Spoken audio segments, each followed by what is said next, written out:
영화 효자동 이발사는 2004년 5월 5일에 개봉한 송강호, 문소리 주연의 영화로 효자동의 평범한 이발사가 청와대에서 대통령의 전속 이발사가 되면서 겪는 일들을 유쾌하게 그려낸 영화입니다. 8.15 광복 이후 4.19 혁명, 박정희 정권을 거쳐 제5공화국에 이르는 대한민국 격동의 현대사를 우직하면서도 평범한 한 시민의 눈으로 바라본다는 점에서 퍼레스트 검프를 연상시키기도 한 작품입니다. 작품 시작 부분의 배경이 되는 4.19 혁명은 1960년 4월 한국에서 이승만 정권의 독재에 항거해 시민들이 들고 일어나서 대한민국 제1공화국을 끝낸 민주주의 시민혁명입니다. 이승만의 자유당 정권이 저지른 3.15 부정선거에 시민들이 항거하여 대대적으로 일어난 이 시위는 전국으로 확산되었습니다. 이후 이승만의 하야로 제1공화국 체제는 무너지고 제2공화국 체제가 들어서게 되고 이후 5.16 군사정변으로 박정희를 수반으로 하는 국가재건 최고회의가 등장하였습니다. 일본 시청자들은 영화를 어떻게 보고 있을지 일본 반응 보시겠습니다. 구독과 좋아요는 영상 제작 번역에 큰 도움이 됩니다. 역시 한국 영화는 코미디에서 시리어스로 이동하는 2단계 구조로 이루어진 게 많다. 개인적으로는 전반부가 더 좋아. 대통령의 이발사라는 설정은 노련했다. 당시 군사정권의 속내를 한 시민의 시각으로 포착한 스토리가 가능하기 때문이다. 하지만 이 설정이 잘 활용되고 있었다고는 별로 생각되지 않는다. 군사정권의 불합리성은 어디까지나 주인공 아들 나간의 납치를 통해 드러나는 것으로 아버지가 대통령 전속 이발사일 필요는 없어 보였다. 한모가 좀 더 내부의 인간과 친밀해지고 그러한 위치에 있는 사람만이 알 수 있는 실태를 한 시민의 시점에서 그려나가는 스토리 전개에 대한 공리가 있었다면 좋았을 듯하다. 한모의 아들은 4월 혁명과 때를 같이해 세상에 살았으며 평온을 뜻하는 나간으로 불린다. 그것은 또한 군사정권의 시작의 시기이기도 하였다. 나간이라는 이름의 깃든 의미와는 달리 그는 고문이 원인이 되어 기구한 운명을 맞게 된다. 나간은 평화를 바라면서도 군사정권에 농락당한 당시 한국인의 상징적 존재인 것이다. 1960년대에서 70년대 박정희 대통령 시절 묘하게도 대통령 전속 이발사가 된 사나이의 눈으로 바라본 국내 정세 풍자극, 전직 대통령 부정선거, 박정희 군사 쿠데타, 간첩 관저 습격, 측근에 의한 대통령 암살과 사실에 따른 전개이지만 군사 독재 정치와 관전의 권력 투쟁을 때로는 코믹하게 그리고 있다. 동시에 이발사 가족의 이야기로서 아이의 탄생부터 엉뚱한 혐의로 하반신이 마비된 아이의 치유에 전력을 다하는 가족애를 그려냈다. 암살 원인이 되는 KCIA 부장과 경호실장의 불화는 꽤 생생하고 실체에 가까운 느낌. 송강호 목적으로 감상. 박정희 대통령의 급격한 자본제도 도입으로 노동자 계급의 부담이 컸던 그런 시대라고 하니 이른바 개발 독재 시대군요. 그런 박정희 대통령의 이발사로 등장하는 사람이 송강호의 한모. 특별히 재주도 없고 배운 것은 없지만 그래도 정직하고 겸손한 남자를 완벽하게 송강호는 연기했다고 생각해요. 역시 기생충 택시 운전사에서처럼 보잘것없는 서민 역할을 너무 잘 해냅니다. 장병수 경호실장의 모델은 아마도 박정희 대통령의 오른팔 차지철, 또 한 명의 정보부 부장님의 모델은 김재규겠죠.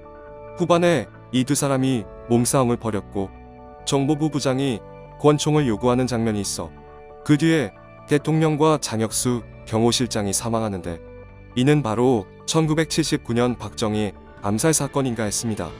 그러다가 관저의 대머리 아저씨가 와서 머리를 잘라달라고 하는 신이 있는데 그건 박정희 후임 전두환 대통령이지요.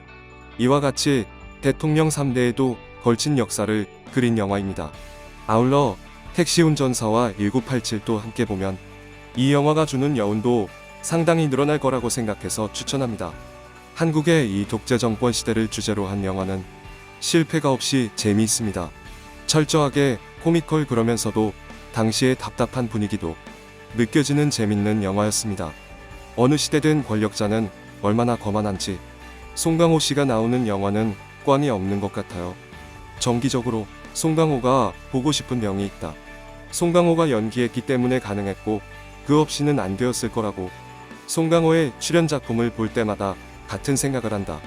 유일무이한 배우구나 하고 절실히 느낀다. 당시 한국의 정치 정세를 좀 더 공부하고 보면 느끼는 방식도 다를지도 몰라. 그렇지만 그런 지식 같은 건 없어도 알 수 있는 건 우리 일반 서민들은 까마득한 천상의 국가 권력에서 보여주는 것만 보고 듣는 것만 듣고 믿으라는 말을 믿고 눈앞에 닥친 일상생활을 살아가고 사회에서 일어나는 사건 사고들을 남의 일로만 생각하고 있다가 남의 일하고 눈을 돌리고 있는 사이에 어디선가 그게 자기 일이 되는 순간을 만나게 될 때가 온다. 택시 운전사나 변호인에서도 그랬던 것처럼 그런 서민들의 필사적인 모습을 연기할 수 있는 송강호에게 매번 놀라움과 감탄을 느낀다. 따스한 약간 코미디 영화 스타일이라서 웃음도 있어 안심하고 볼 수 있습니다. 그리고 약간 나오는 안정의 오달수가 정말 기대했던 대로 오달수여서 정말 기쁘다. 신문의 사설란을 보다 궁금해서 봤어. 주제는 심각하고 내용도 사실적이지만 코미디같이 그려져서 신기하다. 너무 힘들지 않아서 구원을 받은 느낌도 있지만 뭔가 부족한 느낌도 든다. 송강호를 너무 좋아해서 그의 연기를 보면 흐뭇해집니다. 어쩐지 미워할 수 없는 녀석, 그런 이미지. 대통령 밑에서 일하게 된 것을 기뻐하고 자부심을 갖는 주인공 이발사 역은 그의 특색이 10분 잘 살려진 내용. 단지 후반에 조금 무겁게 서글퍼지는 곧과 도중에 잘려버린 듯이 끝나는 라스트는 별로였다. 후반부에는 다음 대통령에게 머리가 길어지고 나서 거는 폭소가 터졌지만 전반의 느낌으로 끝까지 달려주길 바랬어요. 한국인이 보면 과거를 회상하며 향수를 불러일으키는 영화겠지라고 생각했다. 일본 사회에서 자란 나로서는 군데군데 알 수 없다고나 할까. 이해가 되지 않는 장면들이 있었다. 정치에 별 관심이 없는 작은 가게의 이발사가 엉뚱하게도 대통령 전속 이발사로 임명됨으로써 한국의 70년대 정치 상황을 코미디 터치로 그려냈다. 답답한 분위기도 아니고 일상적인 사건들을 투영해 그려져 있어 보기 편하다.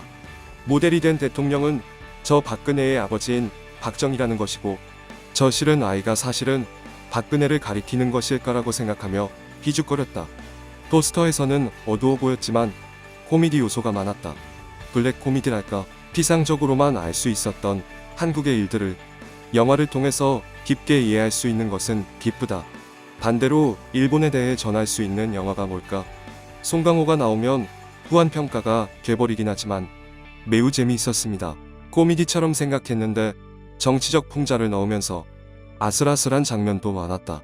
북한과의 관계가 악화되고 있는 시대에서 정치적 문제에 휘말려가는 모습이 보면서 힘들게 느껴졌어. 그러나 음악이나 코믹하게 연기하는 송강호에게 그만 웃고 말았다. 이러한 코미디 요소도 포함시키면서 냉엄한 현실에 쓰라림을 적당히 섞는데 능숙했다. 고문을 하고 있을 터인데 아이들이랑 재밌게 놀고 있는 신이 왠지 따뜻하고 따스해졌어. 꼭 보셨으면 하는 걸작. 한 평범한 이발사가 대통령과 만나는 이야기. 다른 군사정권 작품들과는 달리 괴로운 일들만 가득한데 따뜻한 분위기로 그려져 있어. 이상하게도 마지막은 미소가 번졌다. 어떤 일이라도 생각하는 방식이나 주위 사람과의 교류에 따라서 밝은 기분이 될 수 있을지도 모른다는 생각이 들었다. 송강호 주연의 코미디풍이지만 깊이가 있는 수작. 한국 친구의 추천으로 봤어요. 격동의 한국 현대사와 삶을 그립니다. 이웃나라 일인데 모르는 것이 많아요. 제목 그대로 한국 대통령의 담당 이발사를 송강호가 연기한 영화입니다. 그 대통령은 1979년에 암살당한 박정희 씨인데요. 도중에 대통령의 집에서 열린 파티에서 박근혜라고 생각되는 아가씨도 등장합니다. 이승만 초대 대통령부터의 시대적 흐름이 살짝 보입니다. 당시 민중의 삶과 정치적인 관계가 동료들의 선술집 대화에서 느껴지는 것이 우선 재미있는 부분이었다. 이른바 한강의 기적에 대한 부분은 별로 나오지 않고 어디까지나 민중의 기대와 그것이 배반당한 부분이나 간첩 사냥에 대한 이야기가 그려집니다. 여러가지 민감한 부분이 때로는 코미컬하게 그려지고 그것을 송강호 씨가 제대로 연기로 성립시키고 있습니다. 역시 잘해요. 박정희 대통령 암살 후에 다음 대통령의 이발사로 불렸는데 저 머리는 전두환 씨군요. 카카, 머리가 조금 더 자라면 다시 오겠습니다. 더 이상 자라지 않는다고요. 이야기는 픽션이지만 1960년대, 70년대의 박정희 군사정권 하에 한국의 모습을 살짝 엿볼 수 있습니다. 고문, 자백, 사형, 한국의 베트남 전 개입, 일본이나 미국과의 관계성 등 한국 격동의 시대 중의 한 부분으로 개인적으로는 스토리보다 그런 시대 배경이 궁금했던 작품이었어요. 영화는 격렬한 시대의 권력자들과 시정 사람들의 모습이 어우러져 이발사의 아들의 시점에서 이야기하고 있습니다. 아이의 시선으로 순수하고 담담하게 이야기를 풀어나가며 당시 어른들의 우왕좌왕을 객관적으로 바라보고 있어요. 앞부분에는 코믹하지만 후반은 훨씬 진지한 아버지에게 빠져들었습니다. 그리고는 아들 나간의 웃는 얼굴이 귀여웠어요. 청년이 되어서도 아버지와 아들의 애정에 감동. 눈이 쌓이는 가운데 아들을 업고 강을 건너는 모습이다. 아들과 둘이서 매우 즐거운 듯이 자전거 타는 모습을 계속 감동하면서 보고 있었다. 송강호 씨가 또 나를 울리고 말았다. 사회적으로 신분이 높지 않은 사람들이 단결하는 모습이 좋아. 한국 영화는 이런 게 많은 것 같아. 한국의 역사를 제대로 알지 못하면 이 영화의 진수는 알 수 없을 것 같아서 공부하고 또 다시 보겠습니다. 반들반들 머리의 대통령에게 머리 자라면 다시 오겠습니다부터 마대자루에서부터 보이는 미소는 최고였습니다. 송강호는 역시 대단한 배우다. 잔잔하지만 속이 꽉 찬 영화. 1960년대에서 1970년대 군사정권 하에 한국이 무대. 정치적 요소가 강해 상당히 힘든 내용을 담담하게, 잔잔하게, 코믹하게 그리고 있고 그러면서 통렬하게 비판하고 있다.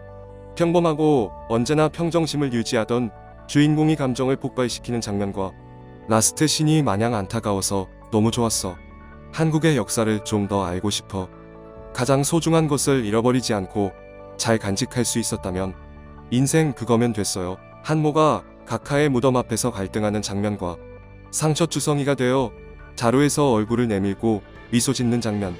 여기에 모든 게 집약돼 있었던 것 같아요. 어느새 끌리고 있는 송강호. 뭐야 이 존재감과 말로 표현할 수 없는 애착감. 송강호에 대해서 논문 쓰고 싶어. 송강호가 연기하는 아버지상에 대해서 등으로 갈 수 있을 것 같다. 공개 당시에 계속 보고 싶은데라고 생각했던 작품을 드디어 감상. 송강호 씨 변함없이 좋은 배우로군. 웃는 모습이 너무 좋다. 진지한 작품이라고 생각했는데 웃음과 감동이 공존해 즐거웠습니다. 아버지가 아들의 다리를 낫게 하기 위해 없고 깊은 산속에 있는 의사를 찾아 걸어가는 장면에는 울컥했어요. 살인의 추억과 같은 시절의 송강호 주연자. 아직 젊지만 연기력은 역시 최고다. 대통령 사후의 감정 표현이 대단하다. 진짜 이 사람은 잘해. 오달수도 젊네. 도중에 전에 봤던 영화라는 것을 알아차렸다. 웃음과 눈물, 역사의 균형이 절묘하다. 근현대를 그린 한국 영화는 굴곡진 역사를 가족 드라마에 끼워 넣는 거 참 잘한다. 막판에 모든 걸 지켜보고 있던 조연, 류승수의 웃는 얼굴을 보며 울어버렸다. 한국의 역사적 사실을 따라가면서 전개되는 이야기들이지만 너무 무겁지 않고 웃음도 듬뿍 담긴 116분. 나간의 직설적인 발언들이 어른들에게 현실을 통감하게 한다. 당시 시민들에게 어떤 일이 벌어졌었는지 제대로 알았더라면 더 감회가 새로웠을지도. 한국 영화를 볼 때 분리할 수 없는 송강호와 문소리의 무심한 듯한 표정에 사랑스러움을 즐길 수 있는 시간이었습니다. 지인에게 권유받아 감상. 1960년대 군사정권 하에 한국의 상황을 야유한 듯한 블랙 유머가 넘친다. 꽤나 잔혹한 상황을 코미디틱하게 제작했다. 박 대통령이 일본 제국 육군 시절의 추억을 말하는 것 같은 장면이 나오는 것 같은데 군가를 부르는 장면은 잘려나간 듯하다. 이유는 불명. 이왕이면 무삭 재판으로 보고 싶었다. 구독과 좋아요는 영상 제작 번역에 큰 도움이 됩니다.